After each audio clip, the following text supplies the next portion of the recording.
My uncle's voice, thick with a grief he didn't feel, echoed through the quiet funeral home. He stood at the podium, a single sheet of paper trembling in his hand for dramatic effect. "And so," he said, his eyes scanning the crowd of somber faces, "my dear brother, in his final wishes, sought to ensure the continued stability of the family he built." He paused, dabbing a dry eye with a handkerchief. "To my beloved nephew, Kevin, my brother's only son and pride. He leaves the entirety of his estate, including his company, his properties, and all financial assets."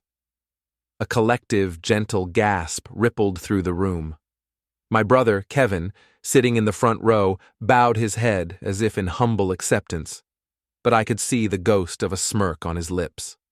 Uncle Robert cleared his throat and continued, his voice now laced with a pained sympathy directed squarely at me. "To his daughter, Sarah," he said, and every eye in the room swiveled to find me standing in the back. "My brother leaves his fondest memories and the hope that she will find her own way in the world." That was it. I was disinherited with a flowery sentence, cut out completely. My uncle looked at me, a flicker of triumph in his gaze, before folding the forged will. He thought this piece of paper would make him and my brother millionaires. Instead, it was about to make them criminals. I held up the small remote in my hand, my thumb hovering over the red button. They had no idea the projector screen behind them wasn't just for a slideshow of old family photos. You're probably wondering why I would choose my own father's funeral to unleash my revenge. To understand that, you have to understand the lifetime of hell they put me through, and the secret my father carried to his grave, a secret he entrusted only to me. It all started after my mother died. She was the light of our family, and more than that, she was my shield. She saw me. When she was gone, the house became a different place, colder and quieter. My father, a man who knew how to build skyscrapers but not a home, was lost. And into that void stepped my Uncle Robert, my dad's younger brother, with his whispers and his poisoned advice. He was the one who helped my father create the two worlds we lived in. There was Kevin's world, and there was mine. Kevin was the golden child, the prince. He was destined for greatness, they said. His greatness consisted of attending a private university, driving a new sports car every 2 years, and spending his summers networking in Europe, all on Dad's dime. He was charming, handsome, and utterly useless. He never lifted a finger, never spent a day on a construction site, never learned the business that paid for his lavish life.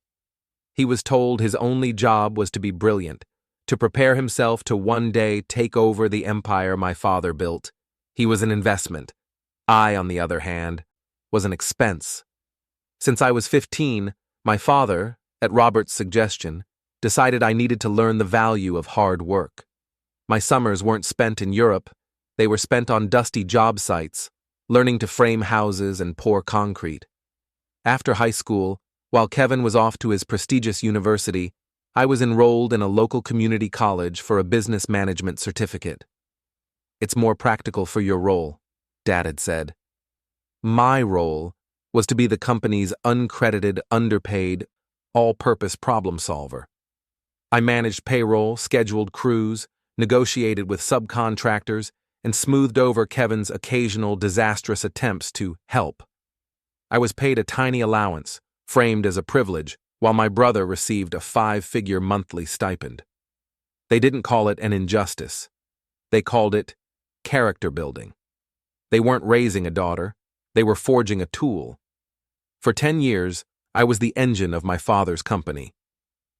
While my dad's name was on the letterhead and Kevin's photo was in the annual report, my sweat and sleepless nights were the glue holding it all together. I was the first one on site and the last one to leave the office.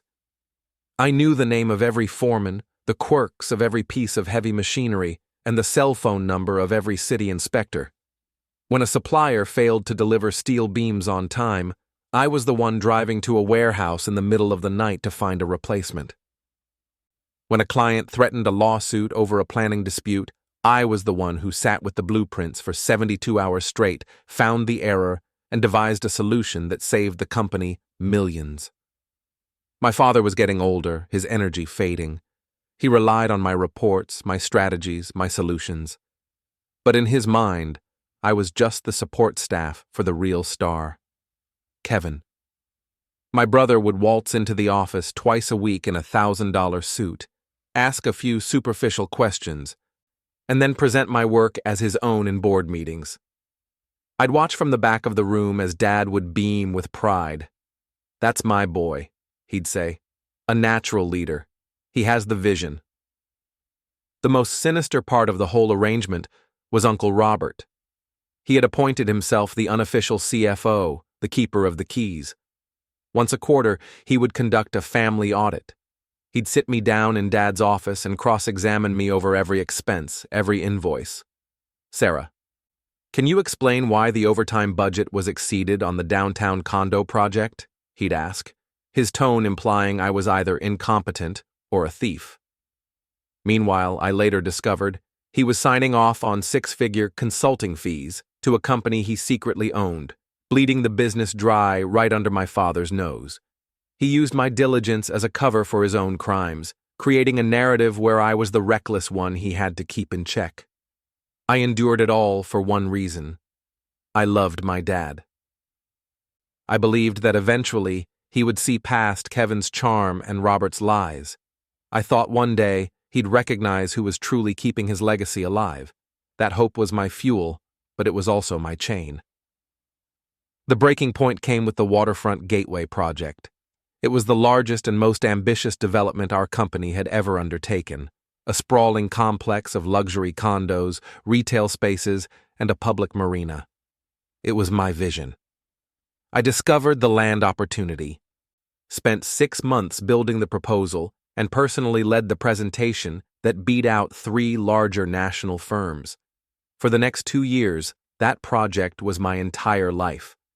I sacrificed weekends, holidays, and any semblance of a personal life to ensure its success. Kevin's sole contribution was picking out the color of the marble for the lobby. Uncle Robert's was to constantly warn my father that my aggressive timeline was going to bankrupt them. We finished 3 months ahead of schedule and nearly 10% under budget. It was a monumental victory, doubling the company's valuation overnight. To celebrate, my father hosted a lavish gala at a downtown hotel. He told me he would be making a major announcement about the company's future. For the first time in years, I let myself feel a flicker of hope. I thought, this is it. After all this time, he's finally going to see me. That evening, after a round of speeches praising the company, my father stood at the podium, beaming. A project of this magnitude forces a leader to think about the future, about his legacy, he began. That is why I am filled with immense pride to announce the new leadership that will carry this company into the next generation. He paused for effect. Please join me in congratulating our new Chief Executive Officer, my son, Kevin. The room burst into applause as Kevin stood up, waving like a king. And guiding our finances, Dad continued, will be my trusted brother, Robert, as our new Chief Financial Officer. More applause. Then, he finally looked at me, offering a polite smile. And we must thank Sarah for her incredible work as project manager. We are pleased she will continue in that vital role. I felt the air leave my lungs. I wasn't his successor. I was just a cog in the machine. He had used my triumph to build a throne for my brother. After the applause died down, I walked out of that ballroom, leaving my keys and my hope on the table. I walked away from my family with nothing but the clothes I was wearing and the knowledge they had paid for with my youth. I had less than $2,000 to my name. I packed a single suitcase, got in my old car, and drove west for 2 days straight, not stopping until the skyline of my hometown was a bitter memory. I needed a place where the family name meant nothing, where I could be judged on my own merits. I landed in a city where I knew no one, and rented a small, bleak apartment. For the first time in my life, I was truly alone. The first few months were brutal. I was just another applicant with a resume that was hard to explain. I couldn't use my father's company as a reference, so I had to start at the bottom. I took a job as an assistant site manager for a small commercial builder, earning a fraction of what I was worth. It was humbling work.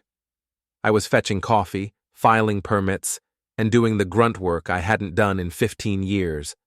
But I didn't complain. I kept my head down, I watched, and I learned. Slowly, my experience began to show. When a project fell behind schedule, I was the one who spotted the flaw in the logistics plan. When a subcontractor dispute threatened to halt construction, I was the one who quietly mediated a solution. My boss started to notice. I wasn't just an assistant, I was an asset. Within a year, I was promoted to manager. 2 years after that, I was a senior director, overseeing the company's most important projects. I was respected. My opinion mattered. After 5 years, I had saved enough money and built enough of my own reputation to take the leap.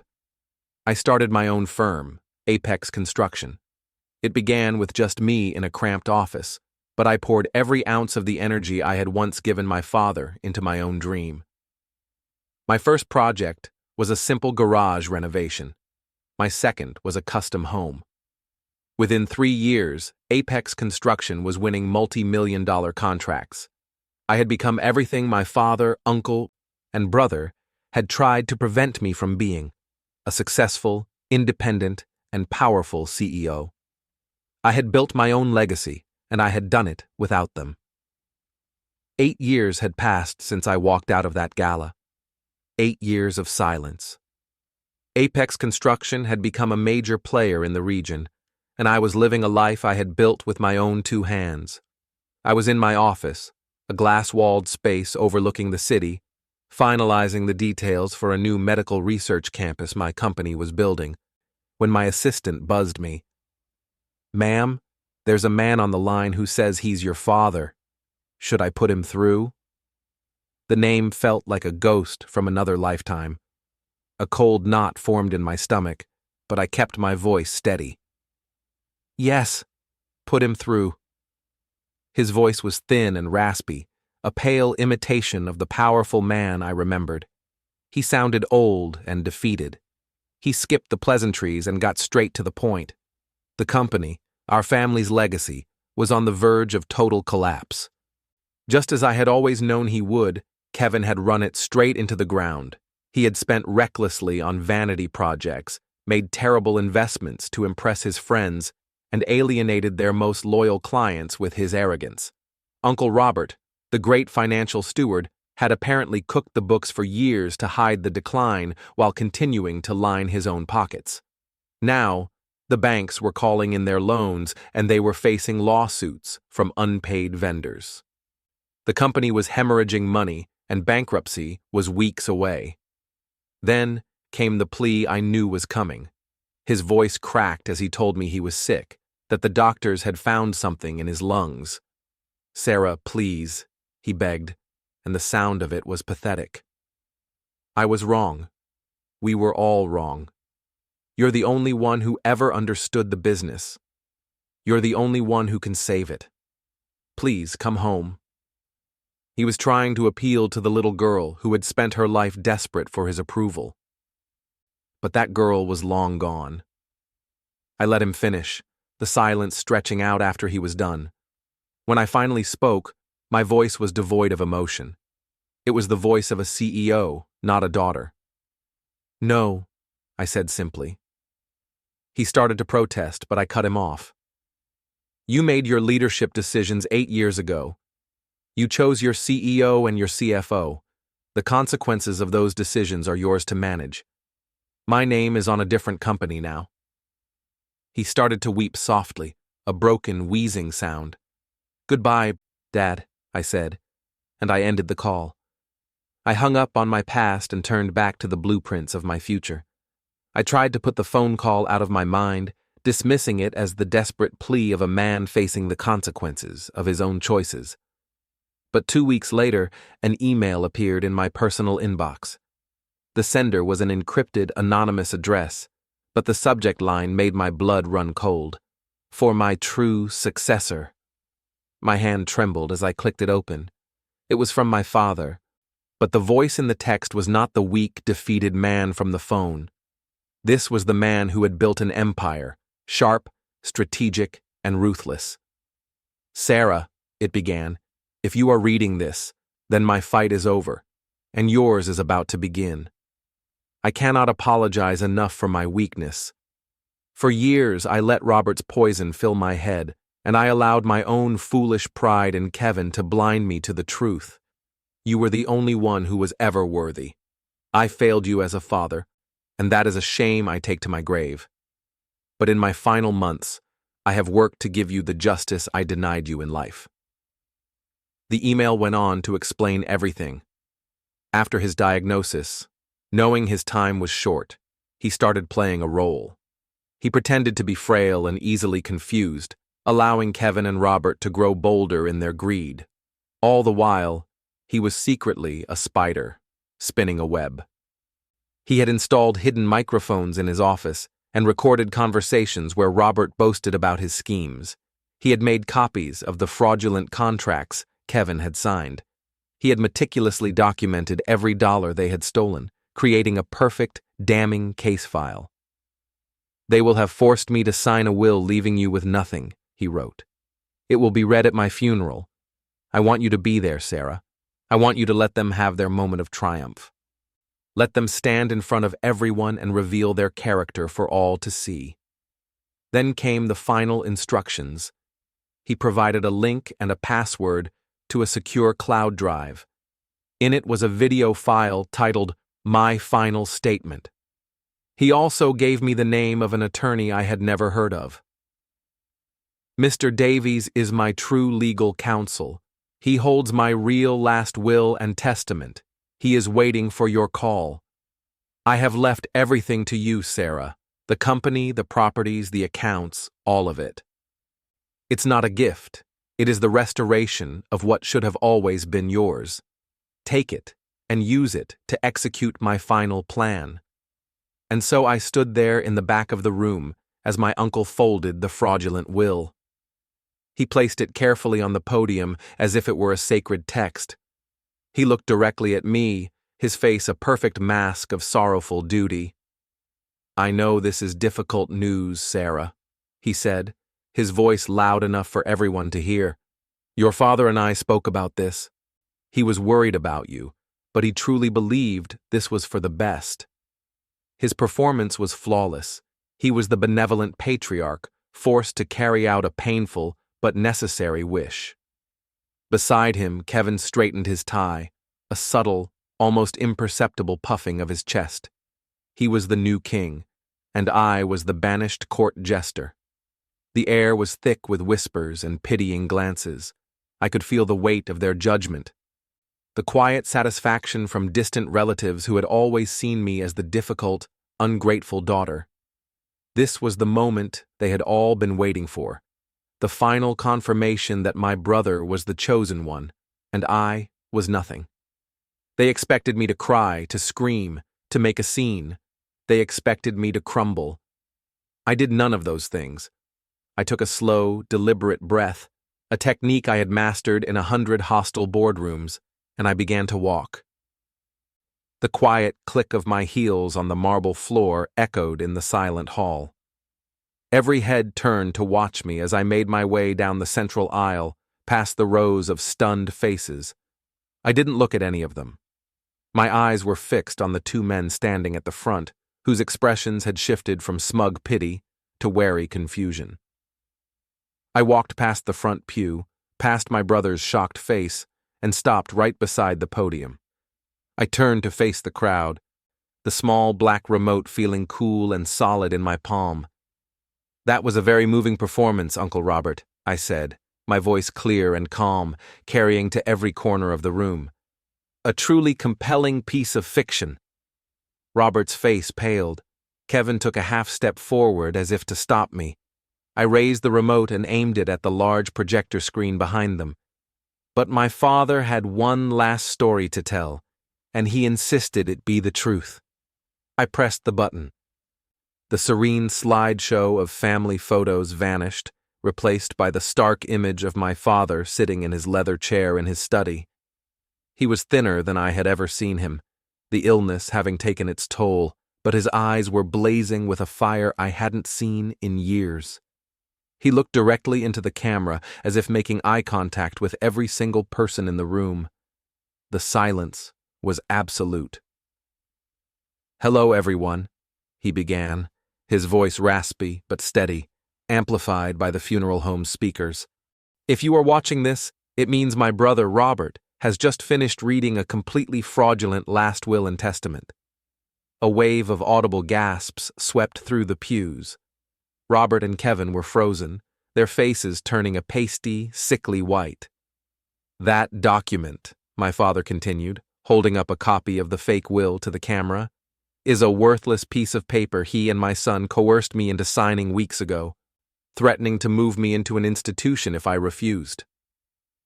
He dropped the paper and looked back at the camera, his gaze hardening. "Let's talk about the truth.